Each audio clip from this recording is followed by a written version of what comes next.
Filipenses, capítulo 3, versículo 8, diz a Bíblia. Sim, de facto, também considero todas as coisas como perda, comparadas com a superioridade do conhecimento de Cristo Jesus, meu Senhor, pelo qual perdi todas as coisas. Eu as considero como esterco para que eu possa ganhar Cristo e ser achado nele, não tendo por mim a justiça que procede da lei, mas sim a que procede da fé em Cristo, a saber, a justiça que vem de Deus pela fé, para conhecer Cristo e o poder da sua ressurreição e a participação dos seus sofrimentos, identificando-me com ele na sua morte, para ver se de algum modo consigo chegar à ressurreição dos mortos. Amém? Feche os seus olhos aí no nome do Senhor Jesus Cristo. Que o Senhor venha nos ajudar, fazendo cada vez mais a vossa vontade, o vosso caminho. Nós somos apenas seres humanos nas tuas mãos. Só o Senhor pode nos ajudar. No nome do Senhor Jesus Cristo. Nós queremos dizer amém. Meus irmãos, eu preciso falar hoje sobre a superioridade do conhecimento do Senhor Jesus Cristo. Aleluia, meus irmãos. Paulo fala sobre uma comparação que faz com toda a coisa que ele tem na vida, tudo que ele tem na sua vida, a qual ele diz que considera todas as coisas uma perda, quando ele quer comparar a superioridade do conhecimento do Senhor Jesus. Na vida sempre há algo superior. Cada um que está aqui nesse lugar, na nossa vida, individualmente, você tem algo superior sobre si. Algo que você considere que esteja acima de todas as coisas. Algo que você prefira perder todas as coisas para poder conquistar a ela. No caso da fé cristã, no caso do apóstolo Paulo, a coisa mais superior para ele diz, é o conhecer Jesus Cristo. O fato de eu conhecer Jesus, diz Paulo, me faz eu ter a coisa mais superior da face da terra. Considero tudo um esterco. Eu prefiro perder todas as coisas quando eu comparo ao conhecer Jesus, porque conhecer a Jesus é a coisa mais alta. Eu gostaria tanto de poder perguntar isso a vocês como homens. Qual é a coisa mais superior para nós? Qual é a coisa mais grande? Até o próprio Criador, o próprio Deus, quando ele olhou para o ser humano, Deus conhece melhor o homem daquilo que ele mais precisa. Ele reconhece, porque foi ele que moldou o ser humano. Quando Deus olhou para o ser humano, ele falou da única coisa que é superior para o ser humano. Nos capítulos de Eclesiastes, encontramos o homem dizendo que nada é superior. Tudo é ilusão. E o Senhor Jeová, o Criador, nos dá hoje a resposta sobre qual é a única coisa que é superior na face da terra. Ele diz, não glorie-se o sábio na sua sabedoria, nem o rico na sua riqueza, nem o forte na sua força. Mas o que quiser gloriar-se, glorie-se nisto, em me conhecer, eu, o Senhor Deus. Jeremias 9, versículo 23. Em me conhecer, a coisa mais superior que Deus disse, está a ver agora no ser humano, a coisa que Deus diz, a única coisa que o homem pode ter de superioridade, não é a força, não é a riqueza, não é a sua sabedoria, é em conhecer a Deus. Por quê?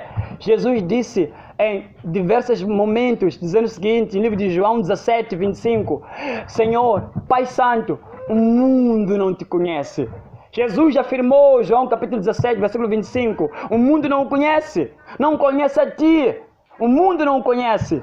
Jesus estava a afirmar categoricamente que não existia na terra algo que o homem não tenha conseguido achar. O homem conseguia alcançar todas as conquistas, a sabedoria, a força, todo tipo de força que o homem podia ter, o homem tinha. A esperteza que o homem podia ter, o homem tinha tal esperteza. A própria religião, ela foi criada e tornou-se algo acessível ao homem. Mas uma coisa única, Jesus Cristo disse que o mundo não tinha, era conhecer a Deus. O mundo não conhece a Deus. A coisa mais superior na face da terra não é o meu dinheiro, não é absolutamente as coisas que eu possa ter, não é a minha sabedoria, não é a minha eloquência, porque acredita em mim, eu como pregador tenho os meus 20 minutos nesse altar como minha vitrine, para exibir o quão eu sou bom. Mas fora desses 20 minutos que eu vou ter aqui nesse púlpito, eu ficarei frustrado toda semana, ficarei sem um aplauso, ficarei sem ter espectador das pessoas. E naquele momento, naquela toda semana, toda a glória que eu consegui ter em 20 minutos nessa vitrine que é esse púlpito, não terei.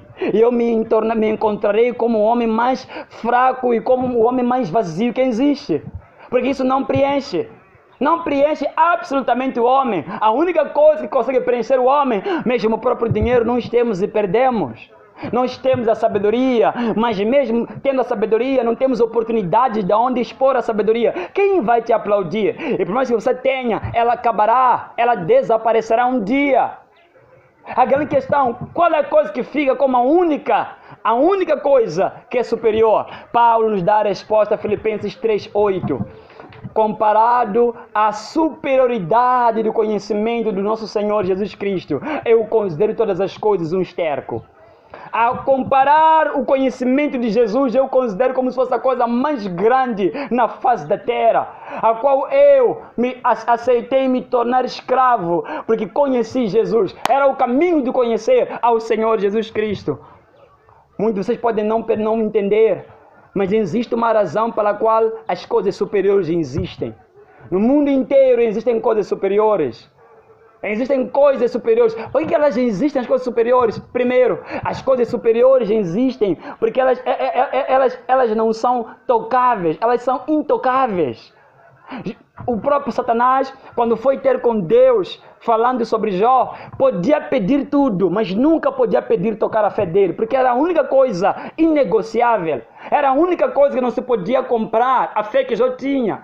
Satanás pediu a riqueza dele, pediu a família dele, pediu toda a saúde dele, mas a única coisa que ele não podia pedir é: me dê a fé desse homem. Me dê a fé que esse homem possui. Me dê o fato dele te conhecer. Porque era a coisa mais sublime. Era a coisa mais gigante. Segundo motivo para o qual as coisas superiores existem. A Bíblia diz que a voz que uma vez disse que abalarei a terra, promete ainda hoje, abalarei não somente a terra, mas também abalarei até o céu, do mesmo modo. Ora, Paulo diz, esta frase ainda uma vez indica a remoção das coisas que podem ser abaladas, isso é, as coisas que foram criadas, para que permaneça o que não pode ser abalado. Segundo motivo, a existência de coisas superiores é porque temos chegado agora numa época, desde a antiguidade, mas muito mais nos nossos dias, em que há uma promessa, há uma profecia de um abalo das coisas que foram criadas. Há uma profecia em que haverá uma remoção das coisas que não são eternas, para que permaneçam as coisas que simplesmente são eternas. Quando eu tenho conhecimento de Deus é igual à vida de Jó, quando esse momento chegar, em que haverá o abalo de todas as coisas, perderei lar, perderei amigos, perderei possivelmente o dinheiro, perderei a sabedoria, eu ficarei só. A Bíblia diz que nesse dia terá que ficar apenas aquilo que é eterno. E se o conhecer ao Senhor Jesus é uma grande preciosidade, é a coisa eterna. E a humanidade, principalmente a igreja do nosso Senhor Jesus Cristo, precisa de compreender que hoje não precisa se apegar a canções. Não pode se apegar à sabedoria, nós não podemos apegar aos templos. Jesus dizia aos apóstolos, quando eles saíam admirando os templos que estavam a ser erguidos, dizendo, Senhor, olhe as grandes edificações. Jesus que dizia, não se admirem com isso, porque não ficará pedra sobre pedra. Não restará, tudo isso será derrubado. Eram anos e anos que aquele templo tinha sido erguido. Mas Jesus que disse, isso vai cair em um certo dia. Olhem para tudo que estão a ver agora, meus irmãos. Estão a ver a religião vai cair um dia. Estão a ver tudo que estamos a ver agora? A fama, a glória humana, tudo um dia vai cair. Jerusalém, o templo de Jerusalém, construída por Salomão, ela caiu. O templo construído nos tempos do profeta Ageu também caiu. Todas as construções que não são perfeitas tiveram que cair. Homens caem. Homens morreram. Nós morreremos porque somos criados, somos matéria. Mas Jesus, Paulo, ele nos dá esta grande profecia. Deus, ele promete que abalará não só a terra, mas o céu. O céu também será abalado, para que as coisas que foram criadas, as coisas que não são eternas caiam e permaneçam apenas as coisas que são eternas. Não só, Paulo diz mais, havendo profecias, deixarão de existir. Havendo línguas, cessarão. A inteligência, o conhecimento também desaparecerá. Você sabia disso? Sabia disso que a profecia irá desaparecer? Sabiam disso? E que as línguas vão cessar? Vai desaparecer tudo que compõe hoje. E eu digo, meus amados irmãos, se a nossa fé, ela baseia-se em profecias que desaparecerão, se a nossa fé baseia-se em línguas que também cessarão, ou também no nosso conhecimento, no nosso saber que desaparecerá, o que vai ser de nós quando isso será abalado? O que vai ser do mundo quando tudo isso ser abalado? Nós cairemos. E não só, meus amados irmãos, precisamos de entender que se nós estamos diante de uma palavra a qual disse que tudo será mexido, precisamos de aprender agora a possuir as coisas que são superiores. Lembram-se? Elas são intocáveis.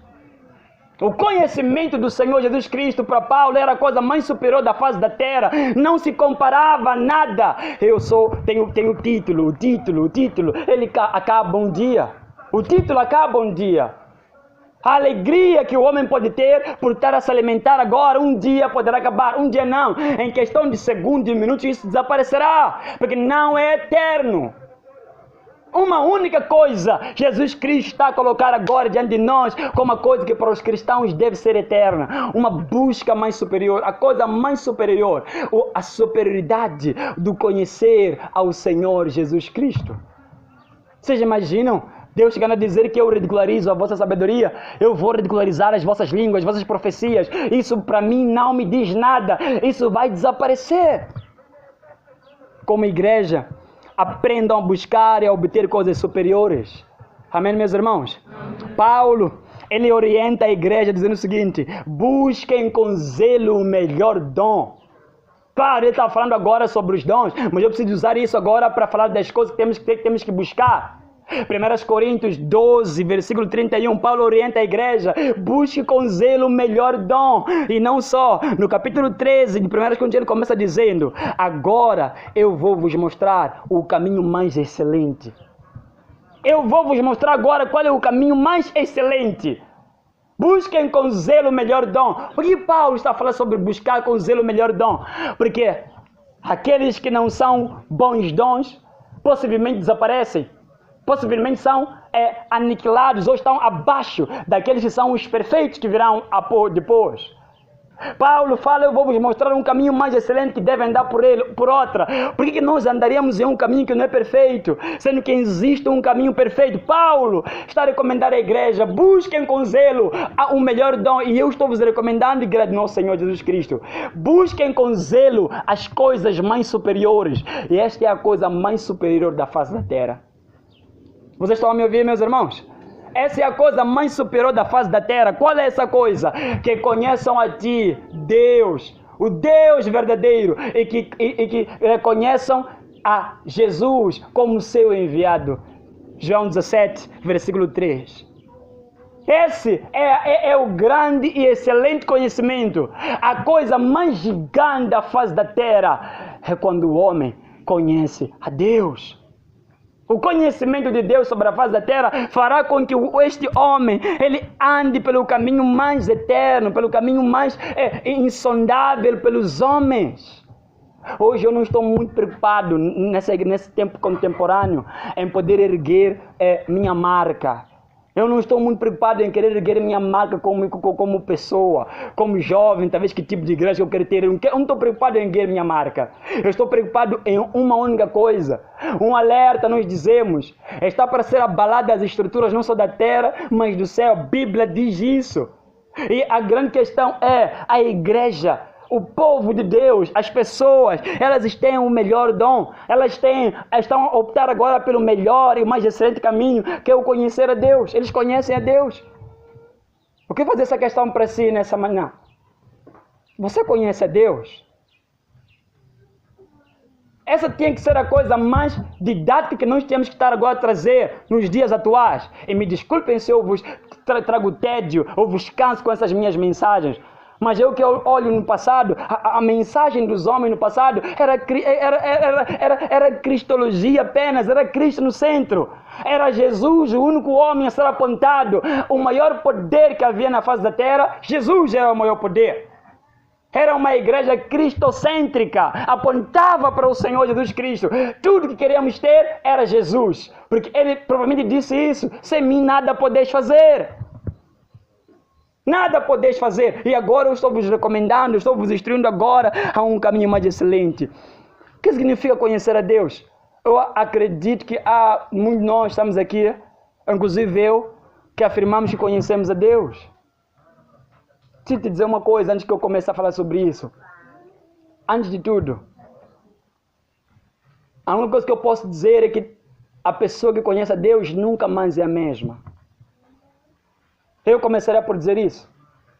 A pessoa que conhece a Deus, que conhece como Paulo, nunca mais é a mesma pessoa. E eu comecei por fazer essa questão. Você, depois do dia que você diz que conheceu a Deus, você nunca mais foi o mesmo? Você realmente nunca mais foi o mesmo. Você realmente mostrou algo. Nem é questão de mostrar, é ver-se isso em si. Você nunca mais foi a mesma pessoa. Possivelmente nós estamos a ver as mesmas pessoas. Estamos a ver a mesma conduta. O que é conhecer a Deus? Uma coisa eu sei. Toda pessoa que conhece a Deus nunca mais pode ser a mesma. Ela não pode ser a mesma pessoa. Se você conhecia a pessoa sendo muito iracunda, orgulhosa, você não pode olhar a mesma pessoa agora. Olha, este homem está cheio de orgulho. Olha, esse homem ainda está a amar ao mundo, está a amar ainda o dinheiro. Ela ainda se ofende com as pessoas muito facilmente. Esse homem não é o mesmo, ainda é a mesma pessoa. Não mudou nada nele. A maior preocupação do Criador na face da terra hoje não é quantos louvores são erguidos, não é são quantos altares ou quantos alpendres, quantas igrejas podem ser erguidas agora. Uma coisa importa para o Criador. É uma coisa diante de Deus para os homens é superior, com que os homens o conheçam. E se eles o conhecerem, nunca mais serão os mesmos. Nunca mais seremos os mesmos. Amém? Eu não estou falando agora sobre experiencialismo. Porque se eu abrir essa parte sobre você conhece a Deus, é porque teve a tua experiência. Venho falar sobre isso um dos dias. Não estou falando de tua experiência. Eu só falo no contexto bíblico. Algo linear de pessoas que conheceram a Deus. É algo realmente linear, não é experiências. Não são experiências. Eu deixei há muito tempo de falar de experiências aqui nessa igreja. Há muito tempo. Eu parei de dizer essas palavras de eu deixei de falar disso. Agora vamos voltar à Bíblia. A questão é, a tua experiência bate com o que está na Bíblia? Você pode me trazer uma experiência que conheça a Deus de forma muito mística. De forma bastante mística, mas que não bate com a Bíblia. Vamos voltar à Bíblia e perguntar, nós conhecemos a Deus? Essa é a grande questão que nós temos que fazer agora. Não cada um criar seu espantalho de conhecer a Deus. É muito fácil. É a razão pela qual estamos hoje a viver essa tamanha confusão que estamos a ter atualmente. Tamanha divergência. Cada um cria o seu espantalho de conhecer a Deus. Mas, irmãos, voltemos à Bíblia. Eu vou falar de forma didática com vocês. Olhem, escutem-me. Conhecer a divindade tem a ver com os pecadores sentirem convicção dos seus erros, verem luz nos seus corações, eles terem convicção dos seus erros, o homem estarem convencidos que o poder, que o orgulho, que a autossuficiência são inúteis. Quando eu vivia o meu eu me agradava com orgulho, eu me agradava com a autossuficiência, eu me agradava possivelmente em ser rebelde, eu me agradava possivelmente na mentira, eu me agradava, por exemplo, em ter um coração amarado, em tudo ser eu o centro. Quando eu conheço a Deus tem que ser o oposto. Eu passo a considerar o poder, a glória como inutilidade. Amém? Antes nós odiávamos ser repreendidos, não é verdade? Quando chamava atenção, você não gostava. Quando você conhece a Deus, você conhece o oposto disso. Você ama a repreensão. Você ama ser chamado a atenção. E não estamos agora a falar sobre um pecador, ele sentir convicção dos seus erros. Ele considerar tudo que ele achava que era a sua glória, maior tesouro. Ele diz, isso para mim não é nada a partir de hoje. Nós vemos na Bíblia. Olhe na Bíblia. A Bíblia fala sobre um homem que encontrou um tesouro num campo. Ele foi alegremente, não triste, ele foi alegremente, vendeu todas as coisas que ele tinha. Ele foi lá, comprou aquele terreno, aquela mina. Ele comprou aquela casa. Porque simplesmente ele tinha algo em si. Havia algo em si que havia mudado. Comparado com aquela terra, tudo que ele possuía era inútil. Ele vendeu todas as coisas. Isso é uma coisa que eu sinto falta atualmente nesses cristãos que têm conhecido a Deus atualmente. Eles não estão a considerar inútil a forma deles de agir antiga. Antigamente, você não gostava de ser controlado, como quem diz, chamava de controlar, te perguntarem as coisas. Mas eles realmente ainda não estão a jogar fora essas concepções. Não estão a jogar fora essas concepções, ainda são as mesmas, estão a ser tragas. Eu pergunto se é por isso que nós não gostamos de falar de Jesus. Não falamos sobre o conhecimento dele, falamos de experiências, mas não falamos realmente de conhecer a ele, o quão isso é significante. Todo homem que conhece Jesus nunca mais é o mesmo. Olha para aquele rico, eu considero o rico, Zaqueu, decidiu vender tudo quanto ele tinha. O que ele viu? O que ele sentiu que eu não sinto? O que ele percebeu que eu não estou a conseguir perceber? O que ele viu num homem como Jesus, num homem simples, de tal maneira que ele pudesse entregar-se daquela maneira? Qual é essa coisa que ele viu naquele homem que eu não estou a conseguir ver atualmente? Qual é a coisa? Eu acho que essa tem que ser a maior questão. O que está a ganhar aquele homem quando ele está a perder tudo quanto ele tem? Ele está a perder tudo quanto eu quero para mim. Ele está a perder dinheiro, ele está a perder a vantagem, ele está a perder a razão, ele está a perder tudo que antigamente podia compor a ele como homem. Ele está a perder. O que ele sente com tudo aquilo? Cristãos, eu acredito que nós não devemos levar o conceito de conhecer a Deus, jogar numa mala e trancarmos lá dizendo, Senhor, eu te conheço. Eu te conheço, porque a Bíblia ressalta conhecer a Deus como uma coisa muito sublime. É muito sublime conhecer a Deus. É muito sublime alguém dizer que conhece a Deus, conheceu ao Criador. É sublime. Meus irmãos, Abacuque trouxe-nos uma resposta. Ele trouxe-nos uma resposta sobre algo que ele perguntava pessoalmente a Deus. E na coisa que ele perguntava, eu via algo que tem a ver muito com aquilo que nós estamos aqui hoje a tratar. Abacuque foi dado uma resposta por Deus, a qual eu acredito que é sobre conhecer a Deus. Abacuque foi o homem que orou. E quando ele orou, pediu a Deus, venho vos pregar sobre todo o livro de Abacuque um dia desses. Foi um homem, quando ele orou a Deus, quando Deus o respondeu, Deus o respondeu com palavras que escreve em tábuas grandes, para que até o mensageiro que passa correndo leia. Porque esta visão se cumprirá num tempo determinado no futuro. Um tempo determinado no futuro. E é uma visão que fala do fim e não falhará. Ainda que demore, aguarda com confiança, porque de fato ela virá.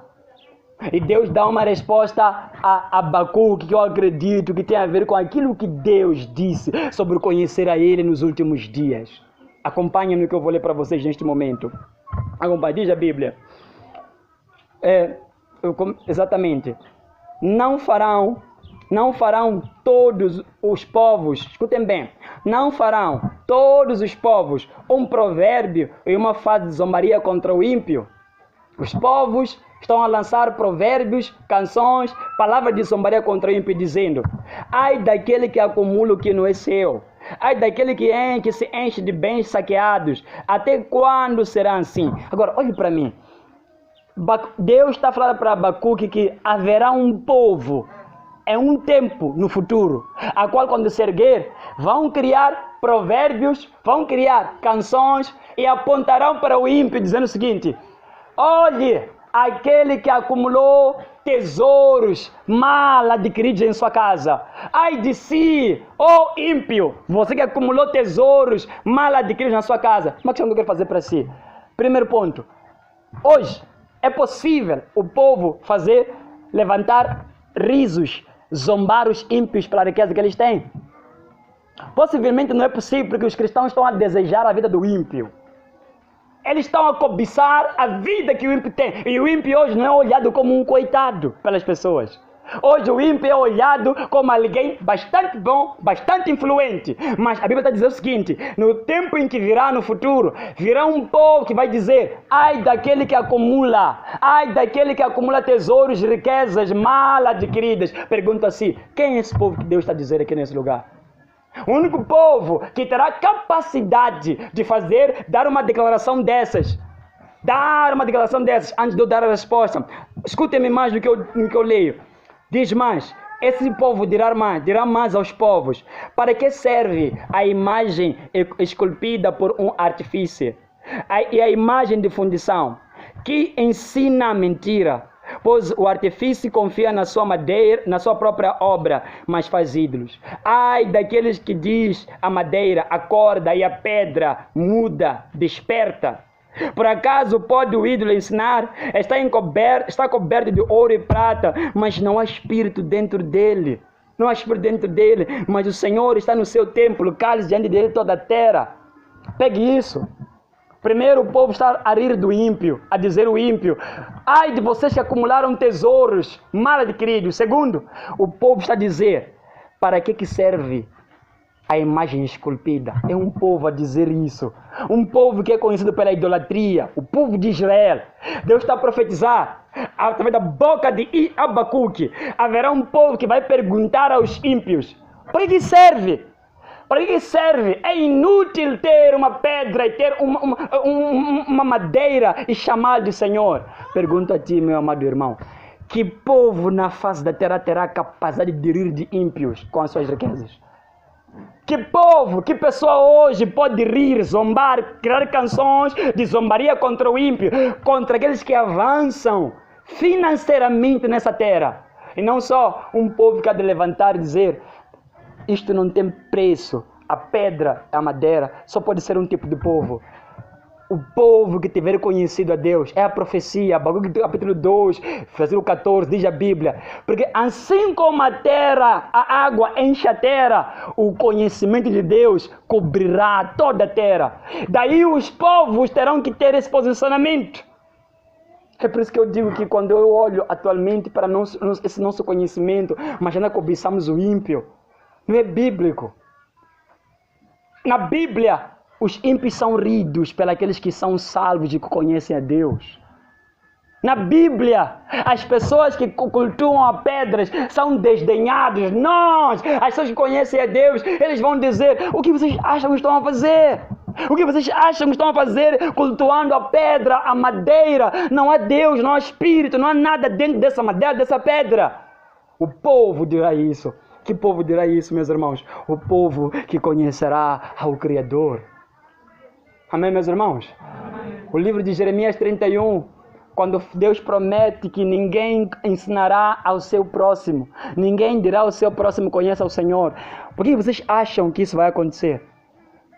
Não será mais necessário dizer ao teu próximo: conheça o Senhor. Sabe por causa de quê? Não haverá mais alguém que se ache em falta.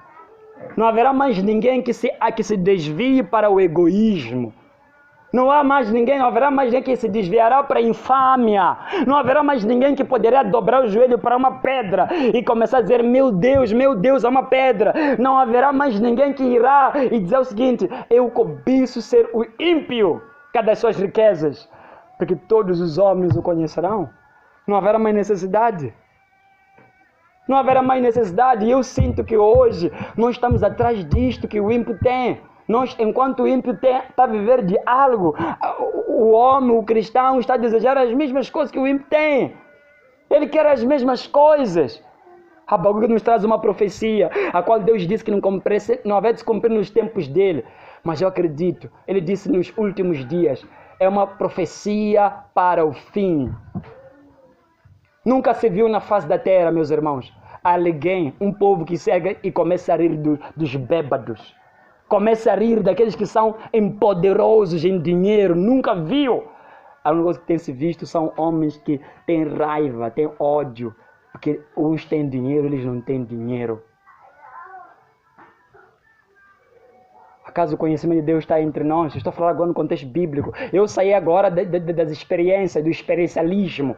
Eu estou agora a falar sobre Cristo, conhecer ao Senhor Jesus Cristo. Não só, escute o que o apóstolo Pedro fez. Disse, graça e paz sejam multiplicadas no pleno conhecimento de Deus e de Jesus nosso Senhor. Quanto mais conhecemos a Deus, aumenta a graça e aumenta a paz no coração do homem.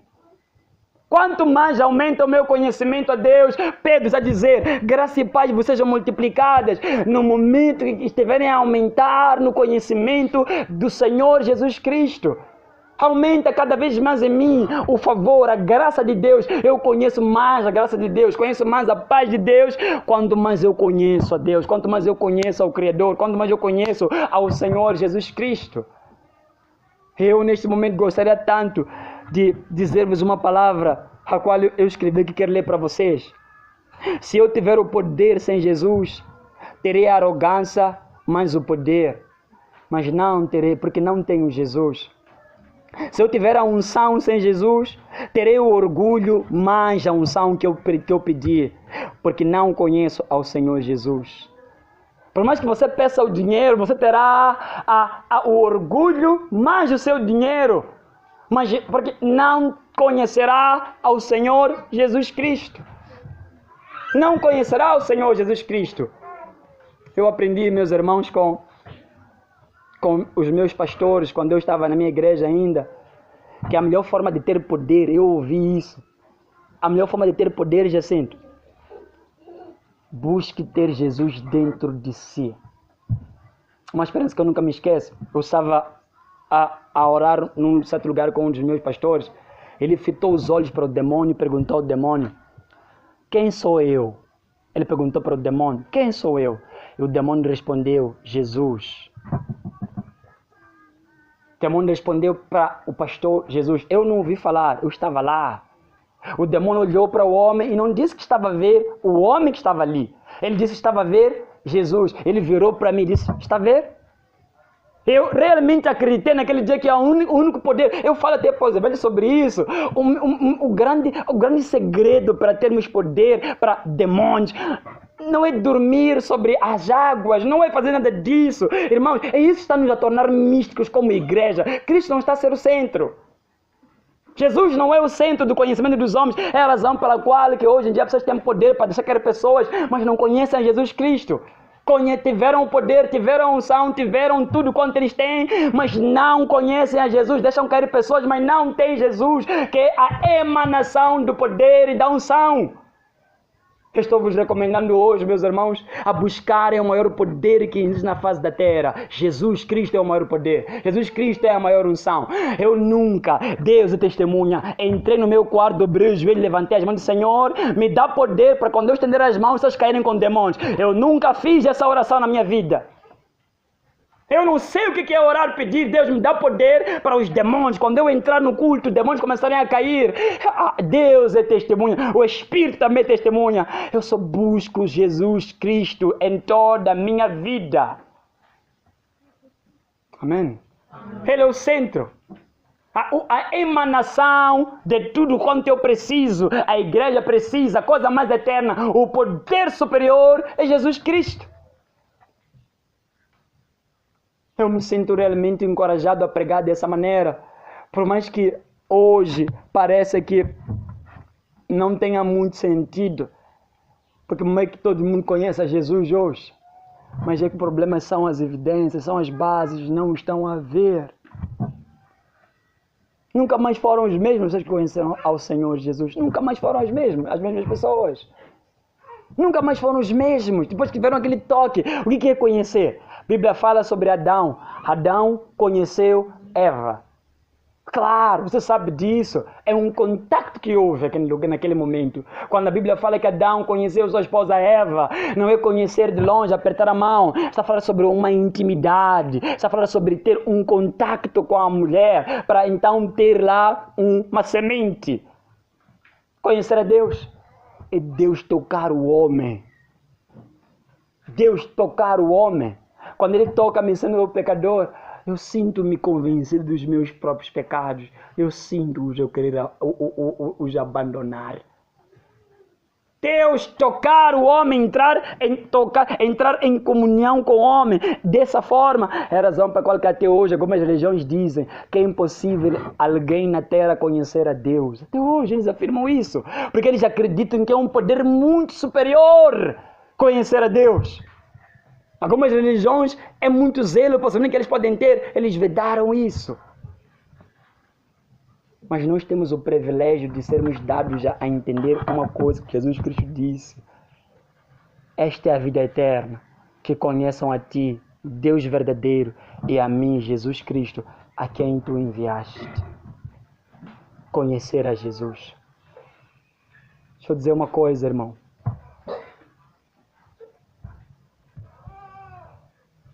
O que você tem vontade de fazer ou sente vontade de fazer quando você realmente é ofendido? Não acredito que seja a mesma coisa que alguém que conheça Jesus sente. É a mesma coisa. Eu não acredito.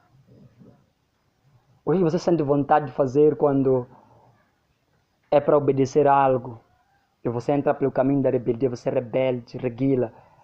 Eu acredito que não é o que a pessoa que conhece a Jesus sente. Eu acredito que não é a mesma coisa. Não é a mesma coisa. É algo realmente diferente. Conhecer a Jesus significa abrir o teu coração a saber reconhecer, aprender dele o amor, o reconhecimento. Hoje em dia é muito difícil quando um jovem cresce, saber reconhecer. O reconhecimento não é uma coisa que muita gente acredita que é uma coisa simples. Sabem por que eu criei muitas paredes aqui nessa igreja? Eu disse que não quero vos chamar de pai, de filho, nunca quero vos dizer que vocês aplaudam alguma coisa sobre mim. Isto é uma preciosidade, um filho vir dizer obrigado. Não é uma coisa que se vê sempre. E se vê em abundância, há fingimento e há interesses por detrás. Não é sempre que você tem um filho que agradece. Aquilo que ele é hoje, que não era antes. É preciosidade isso. Não se exige. Você acha que Jesus te deu? É por isso que eu disse. Por mais que eu tenha poder, eu peça poder, eu terei a arrogância, mas o poder, mas não terei Jesus, porque não terei Jesus. Nunca viram homens que têm poder, mas são arrogantes? Nunca viram? Nunca viram pessoas que fazem manifestar demônios, mas são orgulhosos? Porque eles não têm Jesus. Eles têm o poder, mas não têm Jesus. Eu já vi disso, estou realmente cansado disso, por isso que eu tenho falado dessa forma. Eu já vi pessoas que realmente têm tudo isso, têm a unção, têm todo aquele respeito, mas eles não têm, não são simples, não são humildes. E se hoje nós formos a querer levar que se você tem unção é sinônimo de conhecer Jesus Cristo, estou a quebrar esse tabu agora, não é verdade? Amém? Amém. Estou a quebrar esse tabu, não é porque eu deixei cair um demônio, porque eu conheço a Jesus Cristo. É possível ter poder sem Jesus, é possível. Há muitos canais atualmente. Há muitos canais. Como é que eu consigo ver? Você tem que comparar uma coisa, cristão. Os dons andam em sintonia com frutos. Andam em sintonia com frutos. Os dons andam com os frutos. Porque se tiver dons sem frutos, você está morto. Os dons são inúteis sem os frutos. Você há de ser uma pessoa como um carro descontrolado. Irá embater-se em tudo quanto é canto. Não saberá. O apóstolo Pedro fala de forma didática. Leiam em casa isso. 1 Pedro capítulo 1. Quando ele fala sobre aquele... Ou seja, 2 Pedro. Deixa-me certificar aqui para eu não cair em erro. ele fala sobre, ele dá um conselho realmente gigante. Glória a Deus, é 2 Pedro capítulo 1, ele fala sobre associar virtudes a outras virtudes, virtudes a outras virtudes. Ele fala dessa forma, para que vocês não sejam ociosos quanto ao conhecimento de Deus, não vos falte nada. Amém. Cristo é o centro. A emanação do poder é Jesus Cristo. Esse é o centro. Paulo diz mais que quando, no entanto, chegar o que é perfeito, o que é imperfeito será extinto. Estamos aguardando de forma progressiva a revelação do que é perfeito. Já é o tempo. Quando aquilo que é perfeito revelar-se, o que é imperfeito será extinto. Desaparecerá.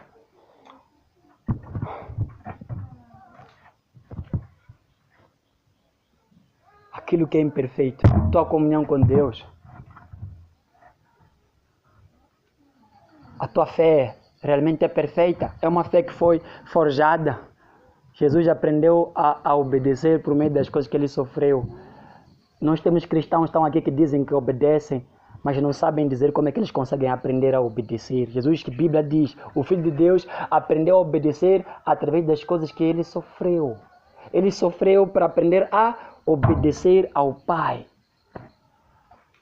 Ele obedecia, por mais que era Deus, mas estava aqui em formato humano. Ele estava lá aprendendo a obedecer através das coisas que ele sofreu. Nós temos hoje em dia uma geração que obedece a Deus sem a menor dor. Quero caminhar para o fim. Jesus é a razão de tudo. A razão de eu não beber não é porque é uma coisa legal, é uma coisa ilegal. A razão é Jesus. A razão da minha alegria é Jesus. A razão da minha força é Jesus. A razão dessa igreja é Jesus. A razão da permanência na fé é Jesus. E nós precisamos de enfatizar isso para vocês. Tenhamos aqui uma igreja cristocêntrica. Amém? Conhecer Deus é a coisa mais superior. Você realmente pode vir hoje, depois desse culto, falar comigo aqui, me dizer, pastor, eu conheço a Deus, e me argumentar isso segundo a Bíblia, não segundo tuas experiências, segundo a Bíblia. Jesus em nós. Jesus em nós, na Bíblia, contextos bíblicos. Fique de pé. Feche seus olhos. Em nome do Senhor Jesus.